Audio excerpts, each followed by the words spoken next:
Hello everyone, my name is Aaron Lane, and for my in-flight emergencies, I'm going to be going over engine fires during flight. So, start things off, the cause of fire. Usually the cause of fire is it's an electrical malfunction, wires coming stripped or shorted, and from that you'll usually get the smoke first. The smoke will be your first indication. If there's any leaking fuel or oil, the electrics is usually the ignition to the actual fuel, which will then cause fire. The indications, as I said before, smoke is usually your first indication.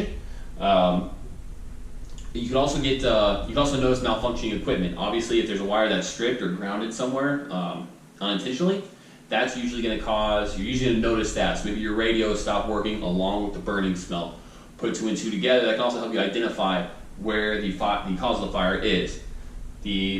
What you want to do, in order to find the source of the fire, is you want to cycle the power of what you think it might be. So let's say you think it's the radio. So you see the smoke, smell the smoke, and you notice your number one radio is going out. Try turning your radio off.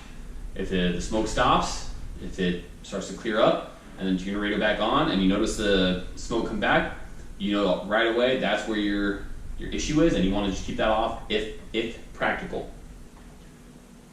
The action you want to take, I kind of already covered this. So first off, most importantly, you want to have a fire extinguisher on standby. I know for me, whenever I'm doing my pre-flights, that's also number one thing. One of the first things I check before I even turn the engine on is that I have a fire extinguisher. We know where it's at, and it is full and calibrated up to that date. So fire extinguisher is your number one. Sounds obvious, but you'd be surprised at who doesn't use it.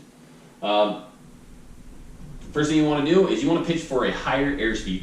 Now, most people, when they have an in-flight emergency, they pitch for that normal cruise speed. For the 172s that I tend to fly, you tend to pitch for 65. That's your good cruise speed.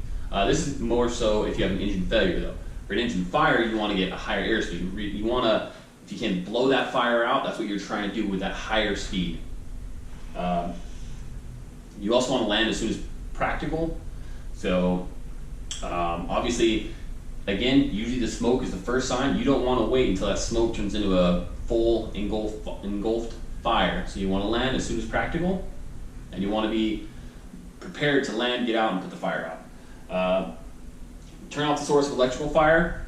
So let's say, again, going back to that number one radio. If you know your number one radio is what's causing it, keep that radio off. Just use your number two. If it's something else that you can do without during the flight, turn that off, your navigation system. Whatever it is, if it's a specific light, whatever it is, you want to have that system off. If you can't, and it's possible, just turn your master off. You don't need it for the flight, then it's better to, everyone's always worried about turning that master switch off because you want to be able to have your navigation, your radios. If you can get in VFR and get that master switch off, do so. That way, that source, you're no longer providing fuel to that fire.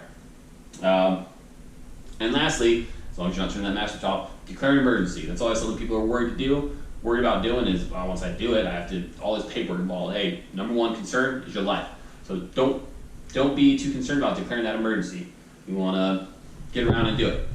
Next up, the post-fire notification. So, post-fire notification. So, first thing you have to do is immediately when you land, you must notify NTSB that you had a fire. Now, this isn't the report that I'm about to talk to in a second. You just got to call them and say, hey, I had a fire. I will file the report, and they'll probably give you some follow-on information like, okay, file under this document number, and ask if there's any emergency things that they need to know right now. If there was something that was out of the ordinary that caused this fire. So immediately after the fire, as soon as possible, notify NTSB. Now again, as I said, they're eventually going to want a report. The report must be filed within 10 days of the incident. And again, you can go on the NTSB website to find out how to file that. I believe that covers everything.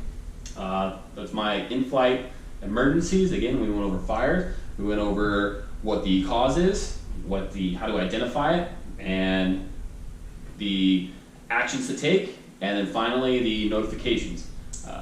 thank you again for your time, and hope you enjoy the video.